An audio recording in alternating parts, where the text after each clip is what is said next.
September 7th, 1938.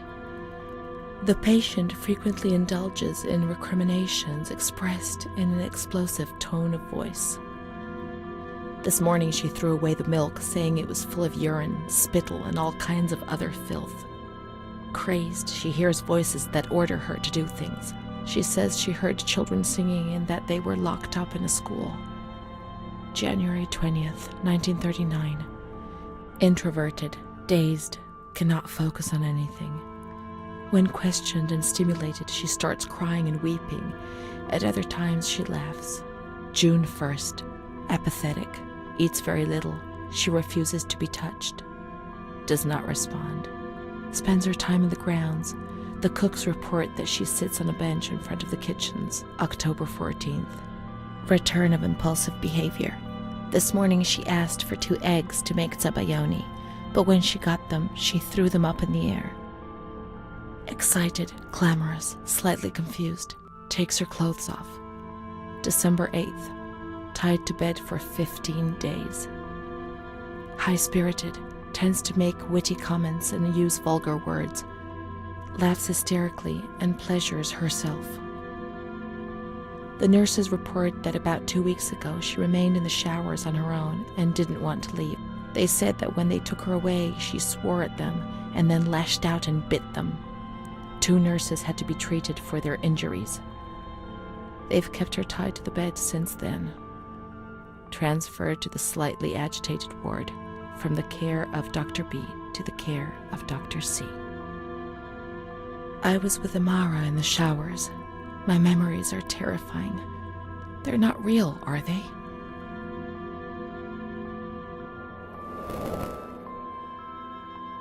December 15th. Dr. C. Patient notes. The abnormality of her psychic state has induced her to lead a life which is irregular and tends towards delinquency. Of fickle and flighty character, she regularly discards her household duties and engages in occasional prostitution. Prostitution? No one would have ever believed a lunatic, let alone a lunatic who lives in the worst sort of sin. Could such a person ever have been subject to sexual violence? Certainly not. Her mental deficiency makes her deaf to the reprimands of her family. She has shown suicidal tendencies. She was brought to the ward yesterday, agitated and hysterical. Treated with cardiazol, 2 injections a week for 5 weeks. They were only trying to confuse us with the therapy, and my God, they succeeded. It was as if they wanted to instill the madness into us.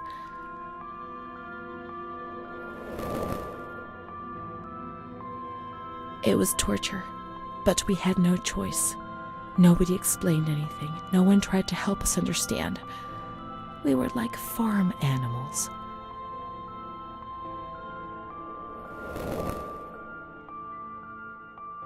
June 2nd. After a long period of calm and improvement, the patient is very agitated today and vehemently refuses to submit to a gynecological examination.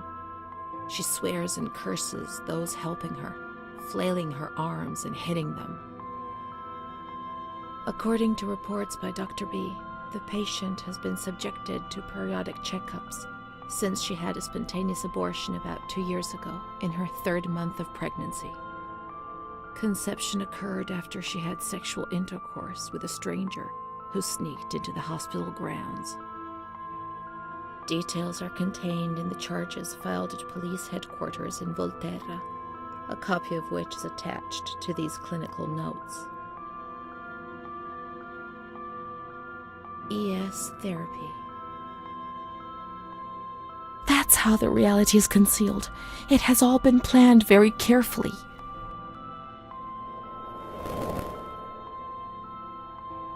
June 13th. The nurses report that she descended into a state of great mental confusion after receiving her mother's letter. She threw her soup over another inmate because she was very anxious, and then punched a nurse. Impulsive, flails about her. She rails against the doctor in vulgar terms while he is examining her, lashes out and spits. block all correspondence to give the patient no further reason to become agitated. August 20th, tied to bed. The nurses report that the patient is extremely agitated after the visit of a relative or family friend. 2 days later, she is still shouting all the time that he commands her, that she must obey and harm herself, and that she is not Charlotte. All visits forbidden, constrained to bed, and intensification of ES therapy until we achieve results. No contact with the outside. That way nobody knew what was happening within these walls.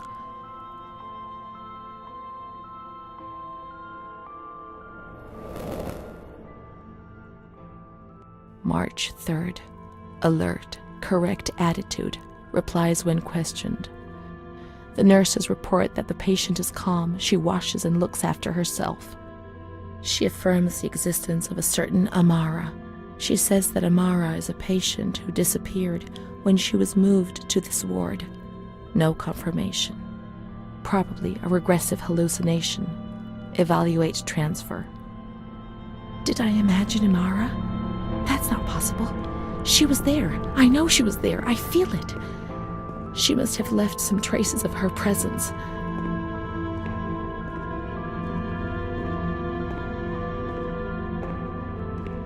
We can look for her things in the storeroom containing the bundles of the patient's belongings on the upper floor.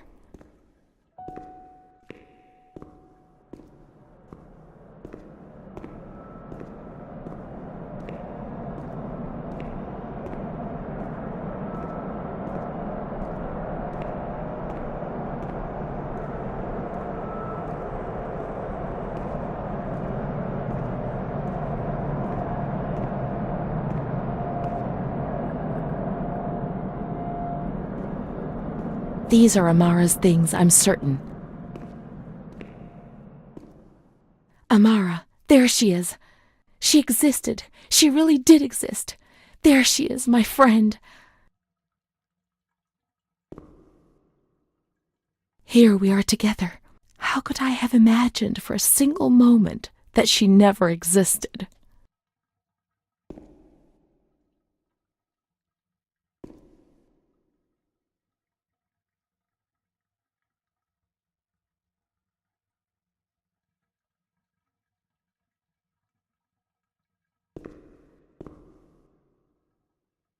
March 12th, 1938.